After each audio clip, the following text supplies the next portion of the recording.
Terima kasih Tuhan buat hikmat yang Kau berikan kepada kami pada pagi hari ini Tuhan. Dan pada pagi hari ini Tuhan kami akan memulai pelajaran kami.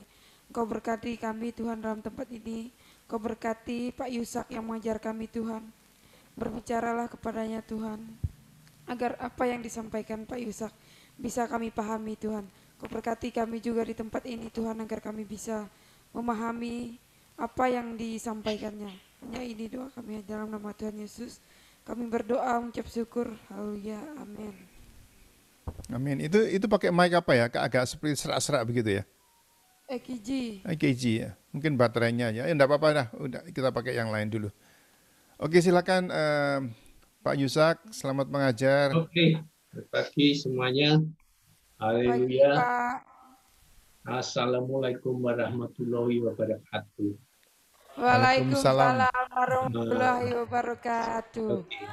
Kita akan melanjutkan saudara pelajaran kita yang sangat menarik sekali. Tapi kadang-kadang ketika saya mengajar ini seringkali diterima jadi pada ketakutan gitu ya. Tidak boleh seperti ini. Ini adalah termasuk kabar baik bahwa Tuhan memberitahukan secara cukup detail tentang masa depan, masa kesusahan yang besar itu, ya, yang disebut tribulation atau great tribulation, masa kesusahan besar itu memang akan terjadi, bukan untuk membuat kita takut, tetapi untuk membuat saudara dan saya waspada dan selalu berdoa serta berjaga-jaga. Kuncinya cuma satu itu.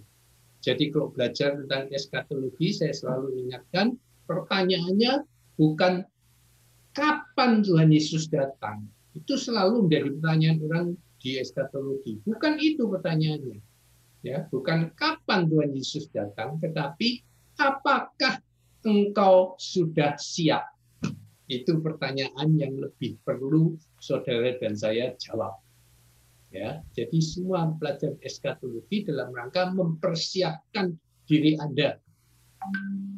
Cuman satu yang kita perlukan, yaitu berdoa dan berjaga-jaga. Itu saja. Tidak perlu tahu kapan dan sebagainya. Yesus saja mengatakan, engkau tidak perlu tahu tentang hal itu. Sama sekali itu bukan urusanmu. Bahkan saya aja tidak tahu kan, istilahnya Yesus bilang, yang tahu hanya Bapa. Jadi pertanyaan itu sama sekali tidak relevan dan tidak perlu kita tanyakan atau kita ketahui. Cuma nanti kita belajar tanda-tandanya. Yang akurat ada di kitab Wahyu terutama tentang eskatologi adalah kronologis kejadiannya. Akhir zaman itu diawali dengan apa? Itu yang menjadi tanda pertama yang kita harus waspada. Sebab itu tanda pertama itu, yaitu meterai yang pertama tadi muncul dibuka, itu artinya kita sudah masuk akhir zaman dan kedatangan Tuhan Yesus dapat diperkirakan dengan tepat pada saat itu 7 tahun kemudian. Oke, saya mulai share saja dengan slide-nya. Kemarin kita sampai di slide ini. Saya sudah sampai kepada rapture. Ya. Oke. Ya. Nah, tentang rapture ini pertanyaannya kan selalu siapa sih yang di rapture nanti? Ya. Untuk saudara siapa yang di rapture nanti? Pada saat pengangkatan. Kalau toh ada itu, sebab rapture sendiri masih juga diperdebatkan ada atau enggak sih rapture itu nanti, tapi anggap saja kita percaya ada rapture. Orang yang bagaimana yang diangkat nanti? Ada yang mau jawab? Beberapa saudara sudah memberikan jawabannya. Ada yang mau memberikan tambahan atau silakan. Orang-orang yang percaya kepadanya, Pak. Ya, oke. Orang percaya itu bagus. Pasti ya orang percaya. Pasti ya anak Tuhan. Ya, cuman kriteria lebih detailnya itu nanti akan masuk dalam perdebatan yang cukup panjang. Kemudian yang juga masih menjadi spekulasi, sekali lagi, dalam penafsiran eskatologi, itu kita menafsirkan suatu nubuatan. Artinya kita menafsirkan apa yang belum terjadi. Ini suatu bidang atau satu cabang tersendiri dari hermeneutika. Karena hermeneutika cabang yang lain itu menafsirkan hal-hal yang sudah terjadi. Itu lebih pasti jawabannya. Penafsirannya umumnya lebih pasti. Tapi penafsiran tentang eskatologi, tentang nubuatan akhir zaman yang belum terjadi, itu banyak diwarnai dengan spekulasi dan teori-teori dan doktrin-doktrin dari para teolog. Ya, jadi belum ada yang dapat dipastikan sebagai kebenaran, the real truth itu belum dapat dipastikan sekarang.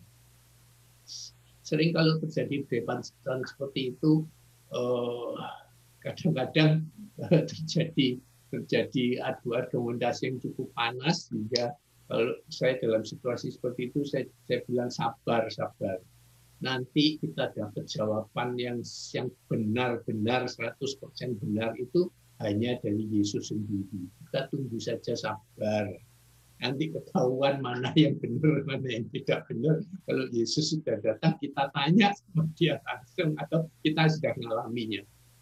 Dan banyak hal itu. Kadang-kadang untuk penafsiran yang sudah lalu pun, seperti misalkan perdebatan baptis percik dan baptis Islam, mana yang lebih benar.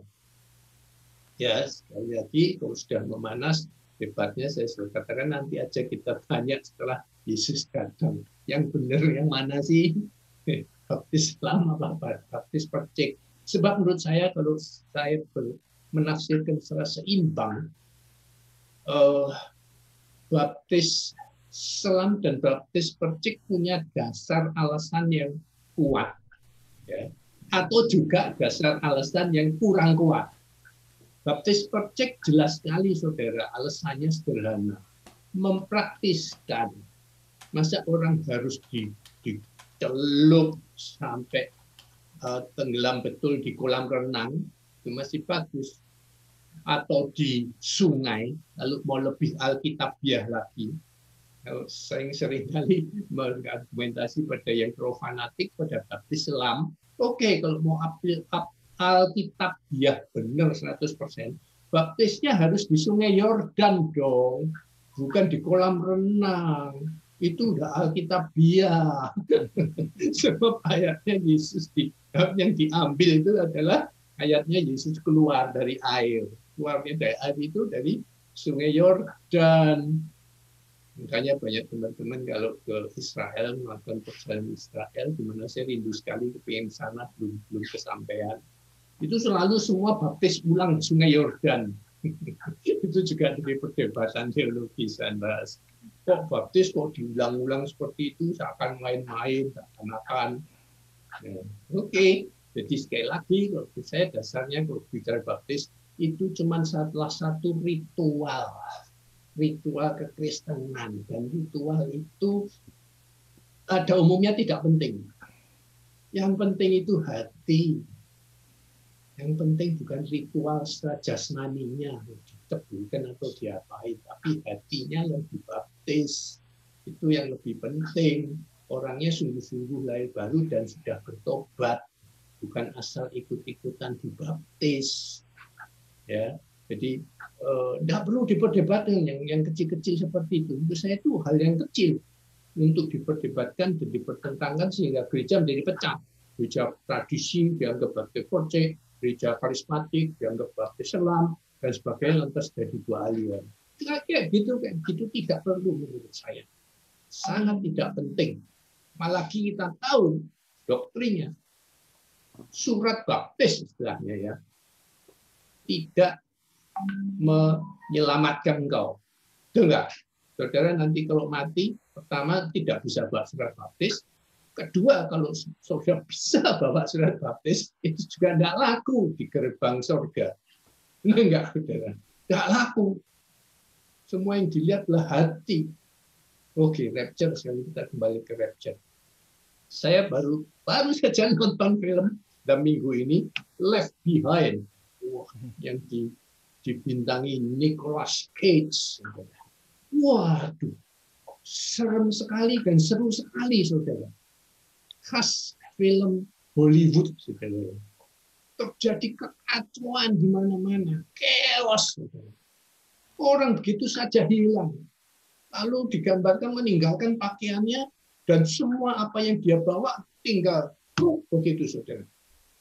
Jatuh di tempat dia diangkat pada saat dia diangkat. Ditambah lagi, selain orang dewasa yang sungguh-sungguh percaya akan rapture, itu istilahnya film tersebut, yang percaya dari rapture, di rapture. Yang tidak percaya dari rapture, tidak di rapture. Jadi kriterianya itu di film itu. Padahal itu tidak ada di Alkitab. Termasuk juga ternyata semua anak-anak dan bayi semua di rapture di film itu semua, tidak peduli, pokoknya semua anak di bawah umur dan belum dewasa dan bayi itu di rumah sakit yang ada salnya bayi yang baru lahir itu loh. Biasanya misal kalau orang tuanya atau keluarganya mau lihat bayinya ditunjukkan lewat kaca, nah itu semua hilang semua tiba-tiba pada saat rapture itu, saudara. Itu juga tidak ada di Alkitab. Tapi yang saya paling terganggu adalah terjadinya kekacauan, chaos, saudara. Itu benar-benar chaos sekali pada saat itu. Terjadi kecelakaan, banyak orang mati ke pesawat yang secara paling dramatis ya. Kalau pilotnya di rapture ya, pesawatnya ambruk, saudara. Terjun bebas, mati semua. Terus mobil tabrakan semua, dar karena sopirnya tiba-tiba hilang di rapture. Saya kok enggak begitu setuju apa memang jadiannya nanti akan seperti itu. Apakah Yesus sampai ada waktu rapture itu kan peristiwa yang indah, ya saudara. Itu satu peristiwa yang indah, bukan satu peristiwa yang chaos, yang kacau balau seperti itu. Rasanya menurut saya.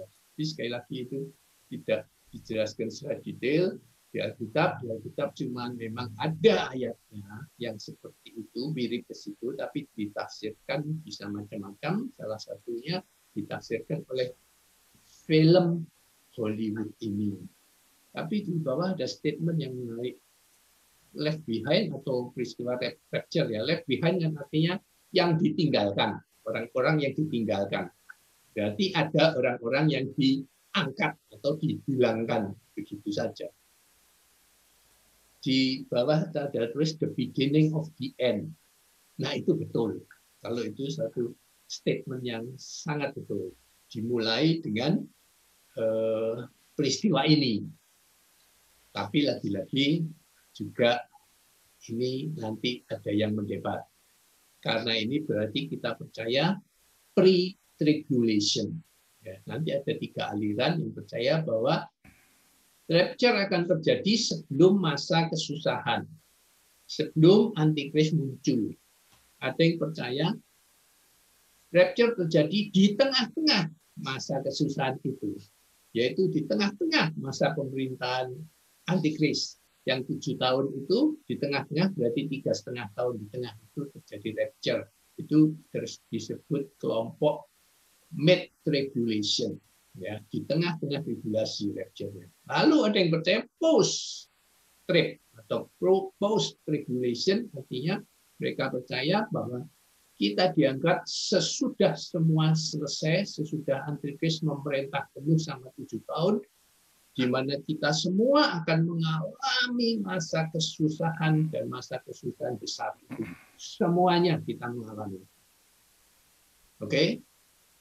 Perdebatannya ada di situ. Jadi siap-siap saja. Saya sudah menulis tentang artikel panjang lebar tentang rapture, khususnya 3 buku pre-trib, mid-trib, dan post-trib ini sudah panjang lebar. Dan kemudian saya beri judul Expecting for the Best and Prepare for the Worst. Ya, saudara dan saya menghadapi akhir zaman, yang terbaik adalah bersiap-siap mengharapkan yang terbaik yang terjadi, ya, yang terbaik terjadi, tetapi kita juga harus siap untuk mengalami atau menghadapi yang terburuk. Expecting for the best and prepared for the worst. Itu pegangan yang paling seimbang lah, ya. Paling seimbang. Hanya expecting the best, nanti saudara akan kecewa. Kalau keadaannya buruk dan kita harus mengalami masa tribulasi, masa berilah antikris. Tapi kalau kita hanya siap yang buruk, ya kurang seimbang. Karena ada ayatnya memang Tuhan akan melindungi orang-orang yang Dia kasihi, mengikut Dia, untuk terhindar dari masa susah ini. Karena masa susah ini tidak buat orang percaya, tapi buat orang yang berdosa. Di lain pihak, saudara, ada masalah keadilan dan ketidakadilan di sini. Ada yang bilang yang paling adil kalau orang yang Kristen sungguh-sungguh yang diangkat, ya kan? Oke, karena itu pre-trib, mereka percaya pada pre-trib. Lalu yang post-trib menyatakan itu tidak masuk akal dan sebagainya. Karena kita ini sebelum akhir zaman, orang-orang pilihan Allah itu dipersiapkan menjadi laskar Kristen. Ya, kalau di gereja saya IGF itu orang-orang model seperti Pastor Denny Hanafi, ya, Pastor David, itu orang-orang yang tough sekali, dahsyat sekali, yang radikal sekali, yang berani sekali. Ini model-model tipikal laskar Kristen yang sudah dipersiapkan Allah. Kalau nanti masuk di akhir zaman, orang-orang seperti ini sangat diperlukan, saudara, untuk menghadapi antikris. Saudara. Banyak orang yang super berani, yang berani menghadapi antikris. Lah kok orang-orang yang dahsyat ini diangkat, lah nanti yang ketinggalan yang kepre-kepre, saudara, yang lemah-lemah. Wah, jadi makanan untuk antikris. Tidak ada seninya nanti antikris menindas orang Kristen, saudara. Lemah semua langsung minta dicap 6. Tidak ada perlawanan sama sekali. Dan saya percaya juga bahwa pada masa antikris pun, pada akhir zaman ini artinya, masih ada tuaian akhir zaman. Saya sangat percaya itu. Masih akan ada tuaian sampai akhir zaman. Sekalipun masa antikris pun kita masih tetap menginjil dan banyak orang, sebanyak mungkin orang harus diselamatkan. Job itu waktu-waktu terakhir. Tapi itu nanti detailnya. Kita lanjutkan. Jadi ini dasar ayatnya yang menguatkan tentang cerita-cerita left behind tadi di Matius 24. Ayat 40-42 bunyinya, pada waktu itu kalau ada 2 orang di ladang, yang seorang akan dibawa dan yang lain akan ditinggalkan. Kalau ada 2 orang perempuan sedang memutar batu kilangan, yang seorang akan dibawa dan yang lain akan ditinggalkan. Karena itu berjaga-jagalah, sebab kamu tidak tahu pada hari mana Tuhanmu datang.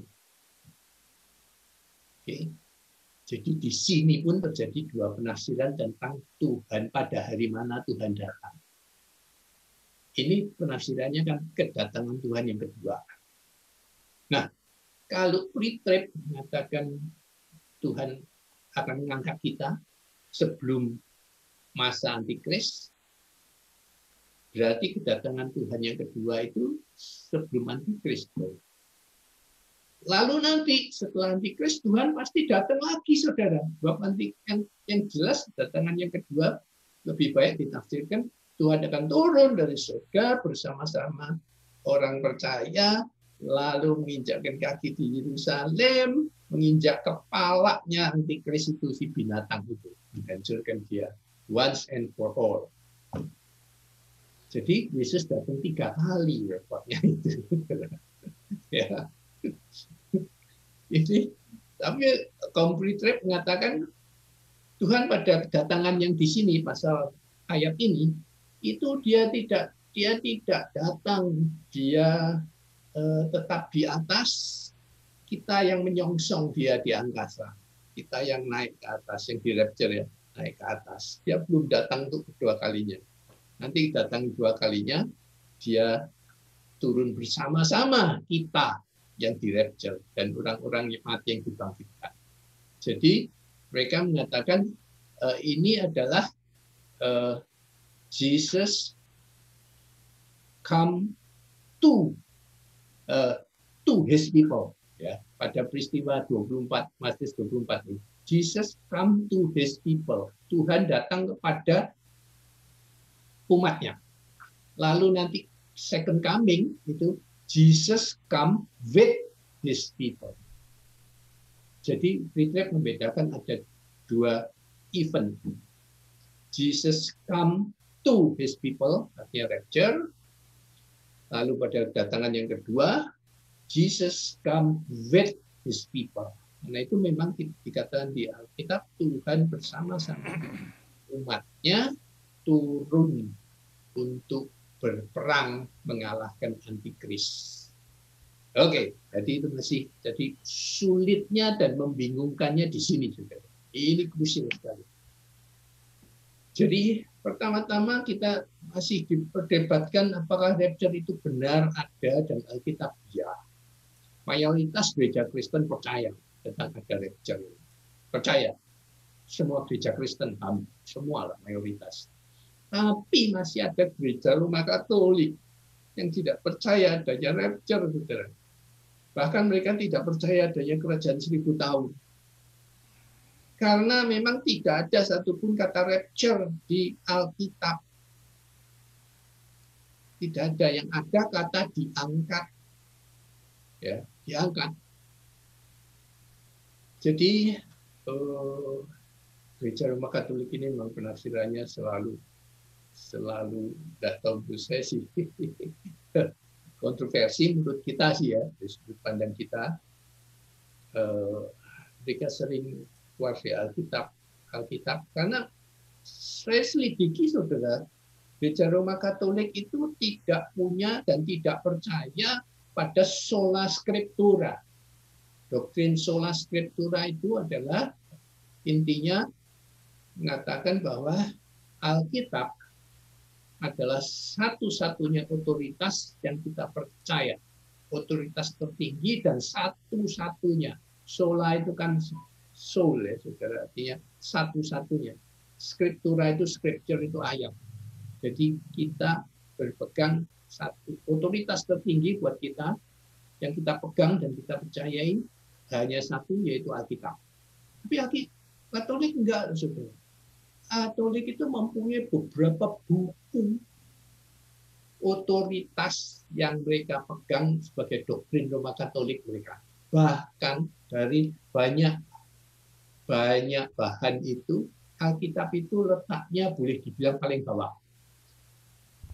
Paling bawah Alkitab. Yang paling atas itu Konsili Vatikan namanya. Kalau sudah diputuskan di Konsili Vatikan, yaitu pertemuan antara Paus dan para kardinal, itu menjadi doktrin Gereja Roma Katolik, sekalipun itu bertentangan dengan Alkitab, tidak peduli mereka. Kalau diputuskan oleh Konsili Vatikan, itu adalah otoritas tertinggi yang harus dijalankan dan diimplementasikan oleh seluruh Gereja Roma Katolik seluruh dunia. Dan kelebihan Gereja Roma Katolik adalah hebat sekali hierarkinya. Sampai sekarang masih utuh, dipegang teguh oleh semua gereja Katolik dan para pastornya, bahwa Paus itu adalah pimpinan tertinggi dan satu-satunya yang harus diikuti, apapun katanya. Apalagi ini Konsili Vatikan, bersama semua kardinal. Yang kedua di bawah itu adalah surat pengembalaan Paus. Surat pengembalaan Paus. Itu juga sekali lagi otoritasnya di atas Alkitab. Yang ketiga namanya katekismus. Katekismus itu kalau gereja Protestan itu seperti katekisasi, bahan di katekisasi. Kalau di beberapa gereja saya itu disebut pendidikan dasar kekristenan, yaitu pengajaran-pengajaran dasar Kristenan yang diberikan kepada orang yang baru percaya dan baru lahir baru. Ya, diberikan dasar itu.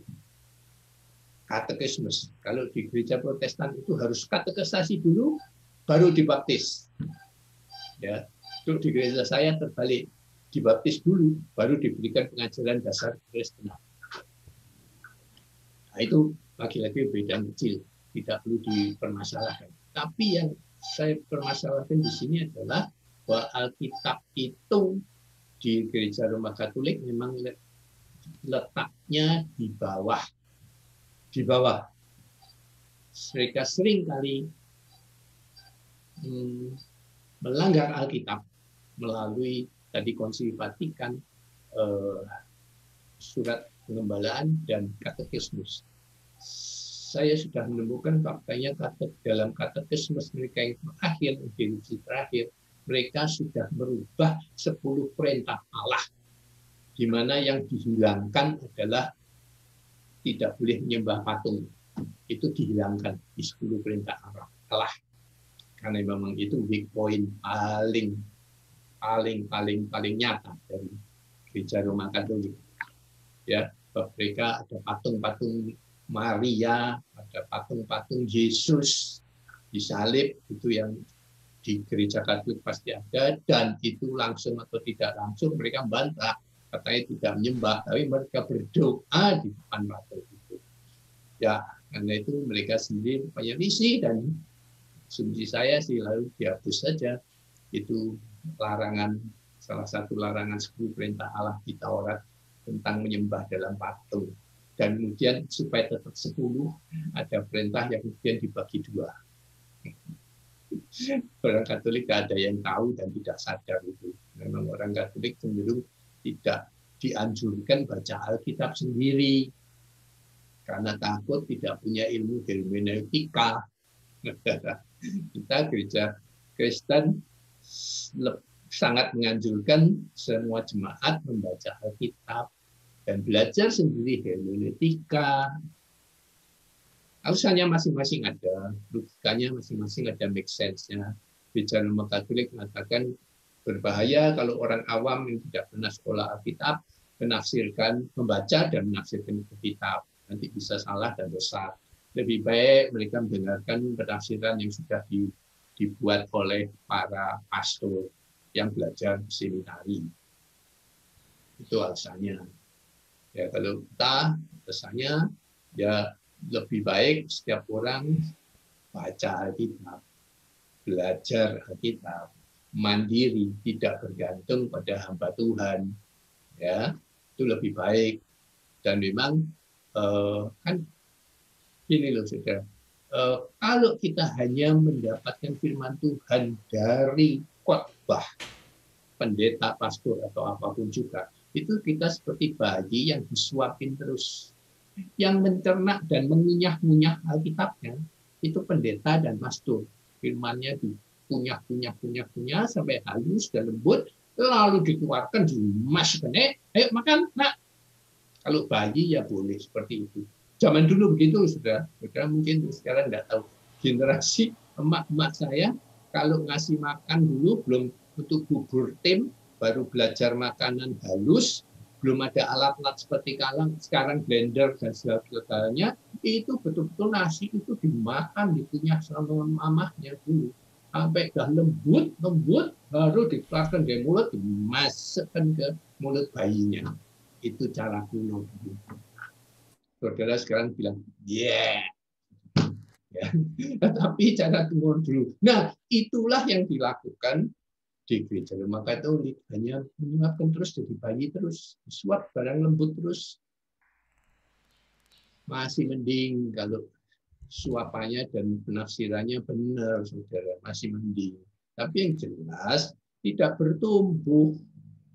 Kalau mau bertumbuh ya harus belajar makan sendiri kan. Pertama boleh disuapin lah, bayi masih bayi sampai umur tertentu, kemudian harus belajar makan nasi sendiri. Masa sampai tua terus digerunyain semua orang tua terus dimasukkan ke mulut kita.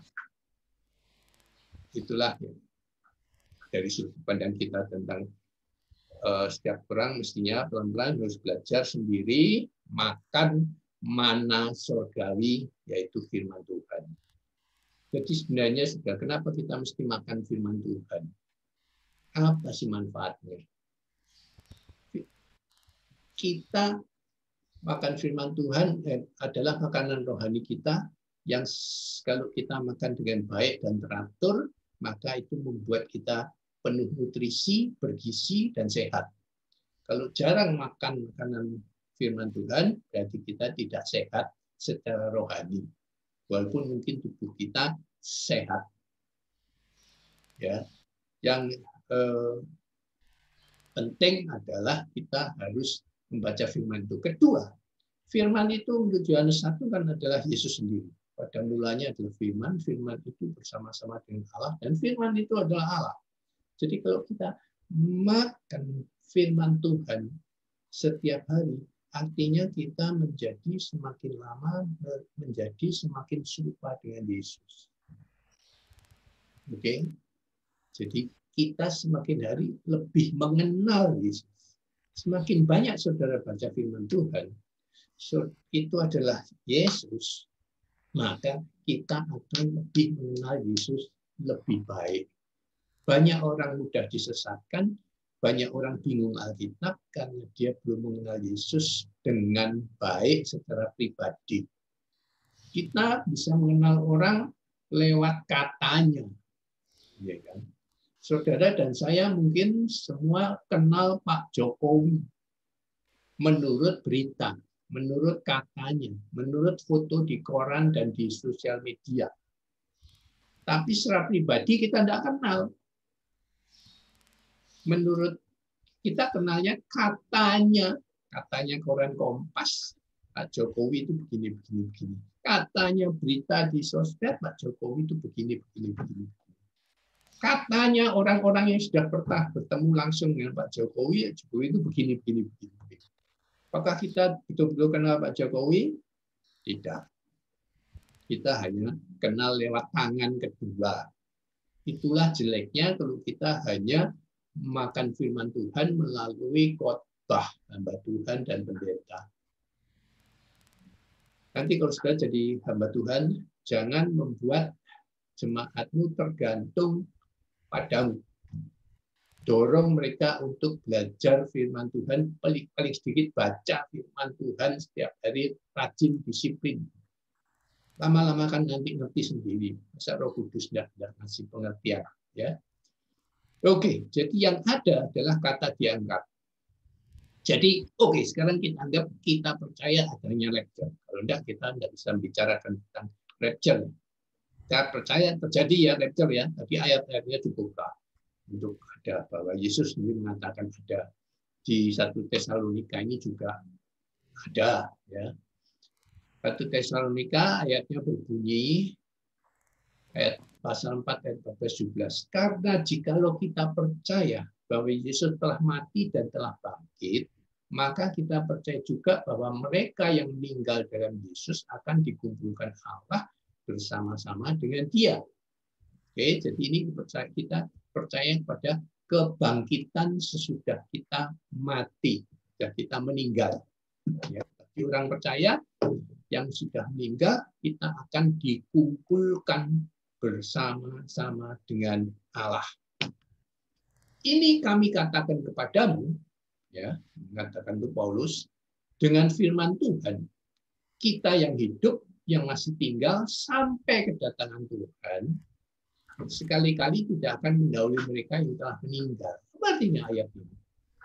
Jadi ada sebagian daripada kita nanti masih hidup dan masih tinggal sampai kedatangan Tuhan. Menurut spekulasi saya lah ya, saya mungkin tidak mengalami, saudara.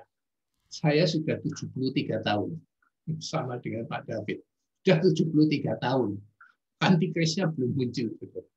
Saya kemungkinan besar tidak akan mengalami kedatangan Tuhan yang kedua. Tetapi saudara-saudara yang hidup sekarang, di kelas ini sekarang, mungkinan akan mengalami. Ya.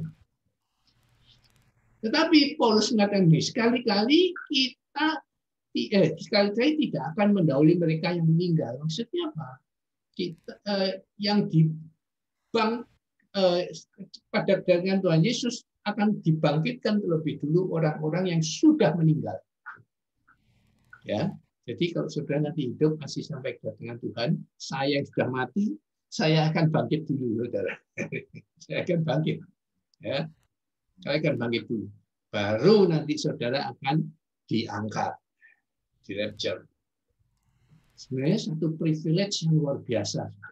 Kalau saudara mengalami sampai pada kedatangan Tuhan, kalau saudara masih hidup pada akhir zaman, wah itu suatu privilege yang luar biasa. Kenapa, saudara? Karena berarti saudara itu generasi yang tidak pernah mengalami kematian, saudara. Tidak pernah mengalami kematian, saudara. Saudara belum mati, nanti sudah diangkat, saudara. Enak sekali. Itu hanya terjadi pada Henokh di kejadian yang sudah lama ribuan tahun yang lalu, saudara. Kemudian juga hanya terjadi pada Elia yang juga diangkat naik kereta ke surga, tidak mengalami kematian. Sebenarnya ada tokoh yang ketiga, tapi masih diperdebatkan. Musa itu mati atau enggak, atau diangkat oleh Tuhan. Tapi yang menurut saya mati si Musa. Karena dikatakan hambaku Musa telah mati, dan kau Yosua sekarang menggantikan. Ya, ada orang yang spekulasi, tidak pernah ada dikatakan Musa dikubur, atau kuburannya tidak diketemukan sampai sekarang lah. Oke, selanjutnya. Sebab pada waktu tanda diberikan, yaitu pada waktu penghulu malaikat berseru dan sangkakala Allah berbunyi, maka Tuhan sendiri akan turun dari surga, dan mereka yang mati dalam Kristus akan lebih dulu bangkit. Jadi ini tambah membuat bingung, saudara.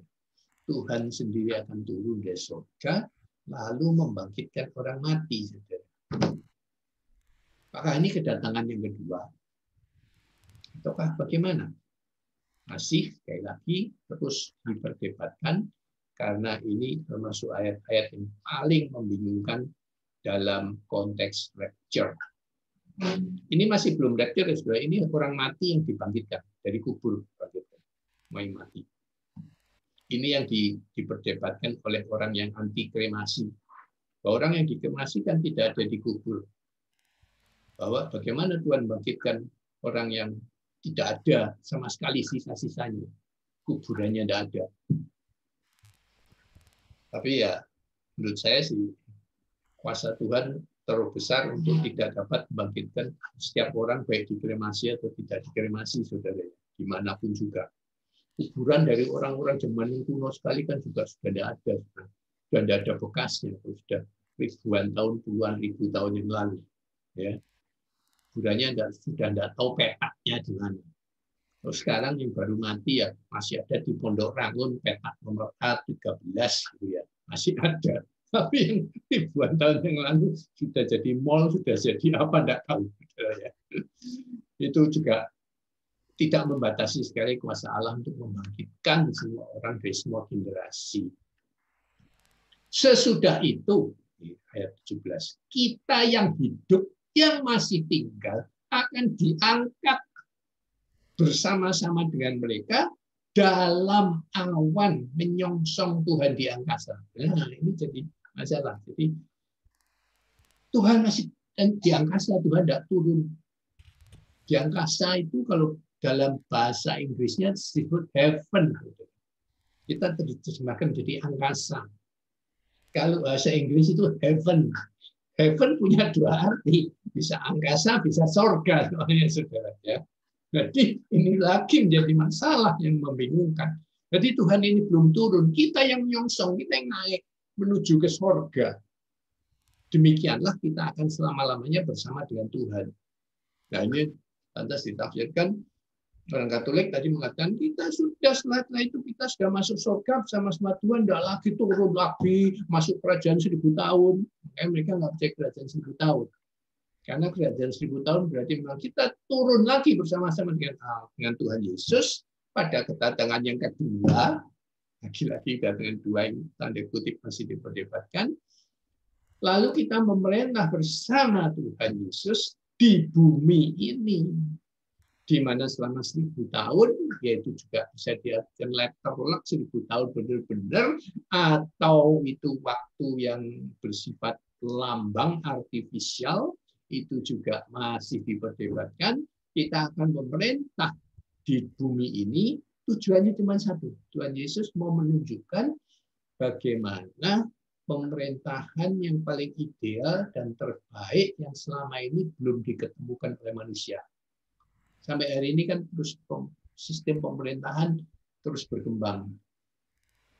Muncul dari tanpa ada raja, masih pemimpin-pemimpin rohani, hakim-hakim, nabi, dan sebagainya. Lalu kepemimpinan raja, di mana mulai pakai sistem monarki. Monarki itu sistem yang absolut, dan keturunannya terus-menerus yang jadi pemimpin suatu bangsa, itu monarki. Kemudian masuk zaman baru, raja-raja mulai tidak populer, mulai pakai presiden, perdana menteri, dan sebagainya. Tetapi masih banyak diktator pada masa-masa yang lalu, yang sekarang makin lama makin tidak populer, diktator. Akhirnya sampai hari ini pemerintahan yang terbaik menurut dunia sekarang adalah pemerintahan demokrasi. Ya, sampai sekarang. Para ahli Alkitab yang konservatif mengatakan sesungguhnya pemerintah yang terbaik adalah pemerintahan teokrasi. Karena itu banyak gereja menerapkan pemerintahan teokrasi, bukan pemerintahan demokrasi. Menurut beberapa teolog, bahwa pemerintahan demokrasi itu tidak alkitabiah. Saya setuju, karena memang demokrasi itu artinya pemerintahan oleh rakyat. Atau dengan kata lain, kekuasaan ada di tangan rakyat. Ya tidak betul, kekuasaan ya ada di tangan Tuhan dong. Ya kan? Kekuasaan di tangan rakyat ya hancur. Itu yang menyebabkan banyak negara demokrasi yang masih muda, terutama belum dewasa, terjadi anarkisme. Karena rakyat terlalu banyak diberikan wewenang, pemerintah menjadi lemah.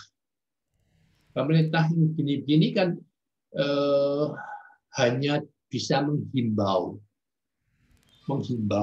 Sekarang ini Indonesia menghadapi masa sulit sekali dengan pandemi karena pemerintah lemah, hanya bisa menghimbau.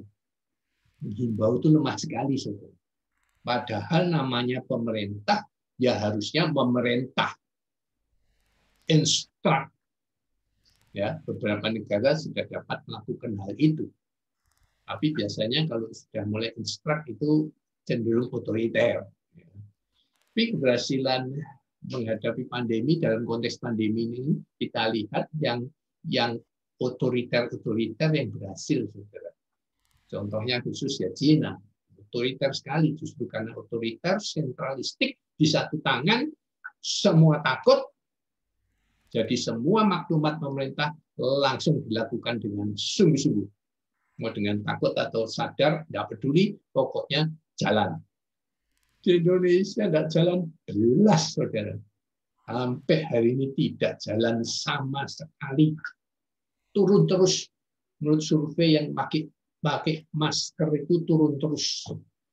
Dari 40% tinggal 30%, tinggal 22% terakhir. Yang pakai masker, saudara. Tidak usah kecil hati.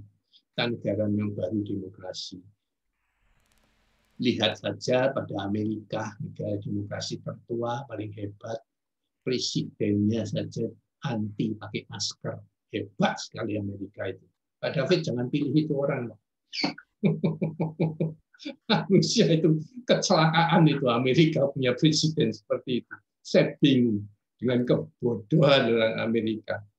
Khususnya ini saya setuju dengan mengatakan agama yang membuat orang bodoh. Ini berlaku untuk Amerika. Agama, khususnya gereja, membuat orang bodoh. Memilih orang bodoh. Di Indonesia juga jadi, Jakarta. Agama membuat orang bodoh, memilih orang bodoh, memilih orang yang salah. Itu terjadi, saudara. Saya bingung, yang gereja evangelis di Amerika begitu fanatik sama Trump, saya bingung juga. Dia lebih mirip antikris daripada mirip Kristus, saudara. Walaupun bukan dua-duanya pasti, bukan dua-duanya. Kami lebih mirip. Oh, Trump kok bisa jadi presiden? Amerika bingung, saya kecelakaan besar itu. Oke, jadi bahasa aslinya diangkat adalah harpazo dalam bahasa Greka, yang artinya hilang secara tiba-tiba. Dalam bahasa Inggris, caught up, diangkat, ya, hilang secara tiba-tiba. Atau ada definisi yang lain mengatakan dipindahkan dari satu tempat ke tempat yang lain. Ya. Itu juga disebut rapture. Itu kejadiannya pada kisah para rasul itu ketika Filipus ya di rapture Tuhan, lalu tiba-tiba setelah menyelesaikan tugasnya baptis orang, langsung tiba-tiba dia sudah sampai di Yerusalem. Itu pakai harpazo. Oke. Masih seperempat jam. Oke, jadi ada pertanyaan sampai di sini sudah saya tunda supaya sebab ini banyak hal yang sulit dicerna. Saya harap saudara menangkap dengan baik, benar-benar. Silakan kalau ada pertanyaan, saya stop dulu share slide-nya. Ada pertanyaan? Silakan. Silakan adik-adik. Untungnya kita semua kloter pertama. Yang muda-muda itu kloter kedua ya. Gimana Pak Yonatan? Kita yang tua-tua ini kloter pertama. Oh iya. Betul. Kloter pertama. Kita terus sudah meninggal sebelum Kristus datang, nanti Kristus muncul, kita akan kloter pertama dibangkitkan dulu. Betul. Setelah itu baru yang muda-muda yang masih hidup itu diangkat sama-sama. Menyongsong Tuhan. Haleluya. Oke, yang lain mau tanya? Yang penting ini. Ya, ayo. Saya mau tanya, Pak. Oke. Bapak bilang tadi kan gereja Roma Katolik tidak percaya adanya rapture kan, bahkan tidak percaya adanya kerajaan 1000 tahun. Apakah mereka kan juga di dalam kitab mereka kan nggak, katanya Bapak tadi kan nggak ada namanya, nggak percaya namanya kerajaan 1000 tahun. Jadi apakah mereka juga ada pengangkatan nggak, Pak? Nggak tahu saya, betul-betul itu jangan tanya sama saya. Jangan sama saya. Oh, itu hak kedaulatan Tuhan sepenuhnya. Saya tidak berhak menghakimi siapa yang diangkat, siapa yang tidak diangkat. Cuma hari ini kita memang belajar. Coba meraba-raba dari Alkitab. Kriteria yang bagaimana sih yang memenuhi syarat supaya kita di rapture. Ya kan? Kita belajar itu kan supaya kita menyesuaikan diri. Ya kan? Kalau mau di rapture, mesti bagaimana kita bertindak kan? Itu saja. Ya. Tapi sekali lagi, sekalipun nanti kita sudah berusaha, siapa yang diangkat atau tidak diangkat tetap merupakan misteri, ya kan? Ayatnya cuma bilang ada 2 orang di ladang, 1 diangkat, 1 ditinggalkan. Tidak disebut yang diangkat yang bagaimana, yang ditinggalkan yang bagaimana. Itu yang masih perdebatan. Ada yang mengatakan yang sungguh-sungguh percaya sama Tuhan, bukan Kristen KTP. Oke, ada logikanya. Ya, adil dong, sudah sungguh-sungguh ikut Yesus, melayani dan sebagainya, terus dapat anugerah diangkat, ya. Karena kalau diangkat itu tidak mengalami kesusahan, ya kan? Tapi ada yang kata justru kita ini dipersiapkan, yang tough, yang tangguh, yang dahsyat, yang seperti Superman, Hercules itu ditinggal supaya bertempur terakhir melawan antikris. Jadi kan repot, ya saudara, kriterianya. Kalau gitu mending sudah jadi orang Kristen KTP saja supaya kita diangkat. Kalau menurut yang 2 ini tadi kan, itu ada juga keadilan dan ketidakadilan di semua penafsiran itu. Semua masih punya kelemahan. Tapi kita bicarakan pre-trib, mid-trib, post-trib, semua ada dasar alkitabiahnya. Kalau enggak ada doktrinya, saudara. Tapi juga ada challenge-nya, ada sanggahannya, ada tantangan yang harus dijawab. Misalkan seperti pre-trib itu, kalau pre-trib kita percaya berarti Tuhan Yesus datang kedua kali dan ketiga kali dong. Nanti akhir zaman, padahal kita hanya tahu kedatangan Yesus yang kedua kan. Tapi yang saya paling kasihan begini, orang Yahudi, orang yang belum percaya Yesus, orang yang masih pegang agama Yahudi, itu nanti akan jadi korban yang paling rawan dari antikris. Karena Yesus tadi kan mengatakan akan datang seorang Mesias yang palsu, mengaku sebagai Mesias. Padahal orang Yahudi itu sampai hari ini masih menunggu kedatangan Mesias. Menunggu datang Mesias yang pertama maksudnya. Karena Yesus yang mereka tidak akui sebagai Mesias, saudara. Itu kan Yesus kan anaknya si Ucup. Wah, yang bener aja. Anak si Ucup kok Mesias, ya kan? Itu percaya mereka. Jadi si Ucup yang waktu kecil mungkin sama orang-orang Yahudi yang lebih senior dari Yesus waktu itu, yang waktu kecil tak ketakin dasi. Nggak ngerti, Pak. Ngerti bahasa Jawa. Ya, mungkin sekali kan tetangga-tetangganya Yesus yang lebih dewasa waktu kecil mungkin nempelengin Yesus gitu ya sebagai anak kecil. Wah, setelah besar tiba-tiba ngaku jadi Tuhan. Tidak masuk akal. Itu sampai sekarang mereka tidak percaya. Jadi mereka kasihan sekali masih menunggu Mesias sampai sekarang. Jadi bisa dibayangkan betapa kerinduan orang Yahudi sudah sangat tinggi untuk menunggu kedatangan Mesias. Karena sampai hari ini mereka masih menjadi bangsa yang sangat terisolasi, terpencil, dibenci mayoritas bangsa di dunia, saudara. Derita loh orang Israel itu sampai sekarang, saudara. Semua Muslim dia, saudara. Mayoritas di seluruh dunia ini tidak ada yang berani buka hubungan diplomatik dengan Israel. Jadi mereka itu semacam menunggu kedatangan juru selamat.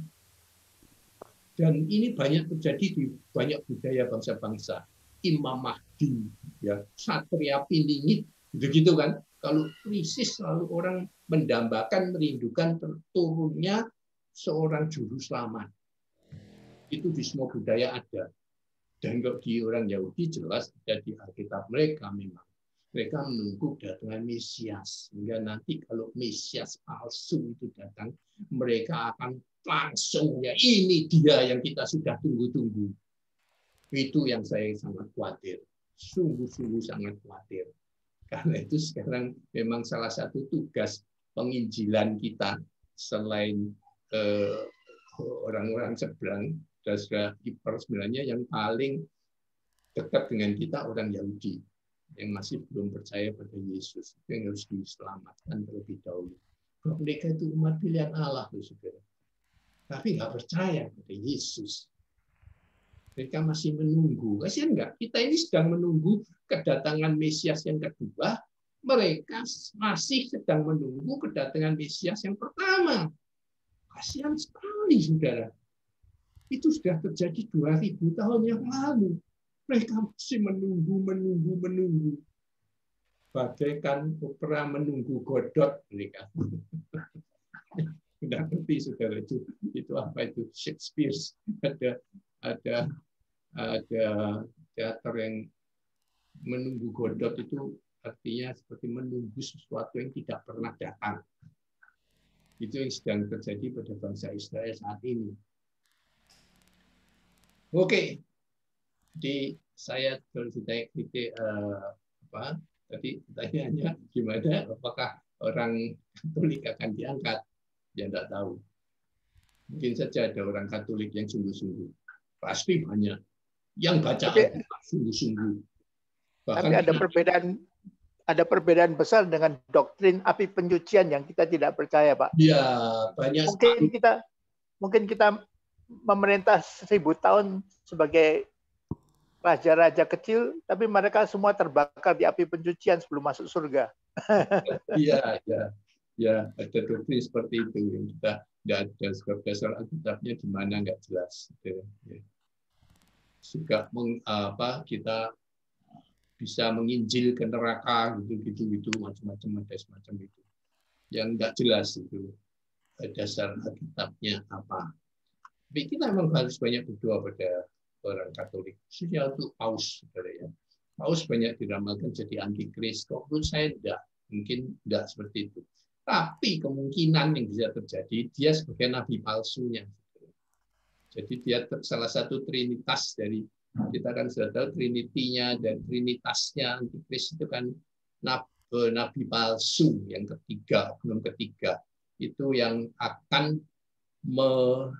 mengajarkan doktrin-doktrin palsu, doktrin-doktrin antikris yang berfungsi sebagai Roh Kudus, yang mengajar, dia yang menyesatkan kita. Dan kalau nanti Paus jadi nabi palsu, mungkin ada kemungkinan itu.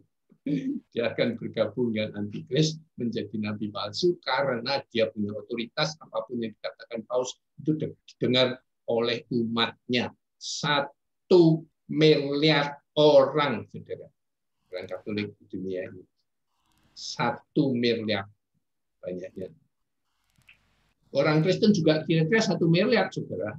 Tetapi tidak ada satu orang tertentu di pemimpin Kristen yang didengar oleh semua 1 miliar orang Kristen.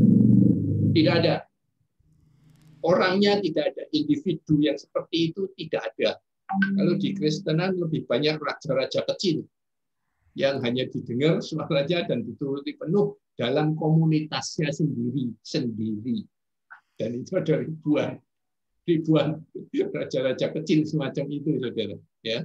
Tidak ada satu individu. Bahkan di Indonesia saja lah, secara nasional saja, tidak ada satupun pendeta yang diakui oleh semua gereja di Indonesia menjadi pemimpin nomor 1 dari gereja Kristen di Indonesia. Tidak ada, saudara.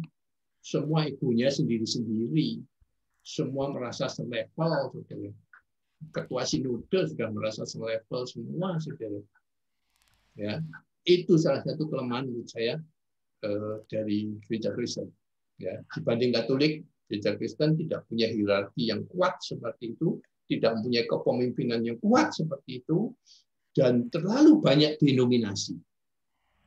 Katolik solid. Kalau ada 1-2 mecah, oke, tapi dia tetap solid, saudara. Itu kekuatan Katolik karena kepemimpinan tunggal. Kelebihannya ini saya lihat dari sudut dunia ya. Sudut pandangan dunia sama sekali.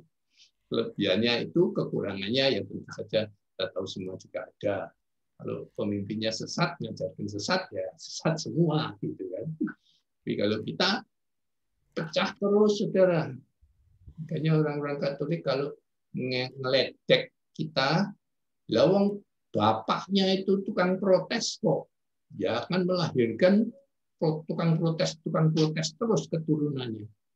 Bapaknya ngajarin mecah kok. Ya makanya keturunannya mecah terus. Ada benernya, saudara. Kita harus introspeksi.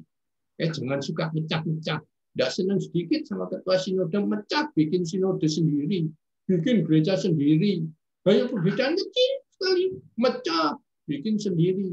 Yang penting jadi raja kecil daripada jadi bawahan besar. Itu prinsipnya pendeta di kekristenan.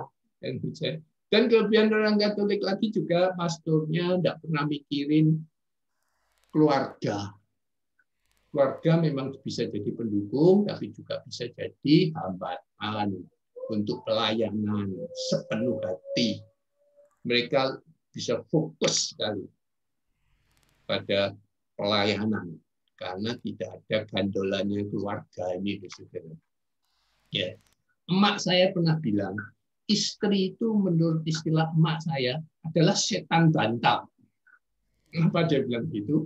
Karena dia itu yang tidur di sebelah kita, satu bantal dengan kita, itulah yang selalu memberikan masukan-masukan yang kadang-kadang seperti bisikan setan untuk kita berbuat hal-hal yang tidak baik. Ya, itu ceritanya yang seperti Ya, presiden yang terdahulu lah. Itu kan sebenarnya ada orang bilang presiden yang terdahulu itu orangnya baik.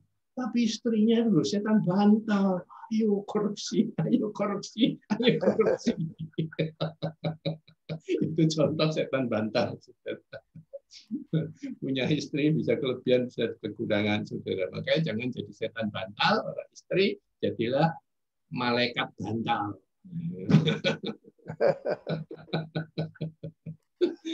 Oke.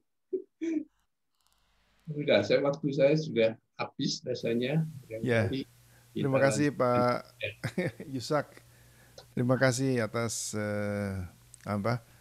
pelajaran hari ini untuk memberi kita sedikit mengenai eskatologi ya.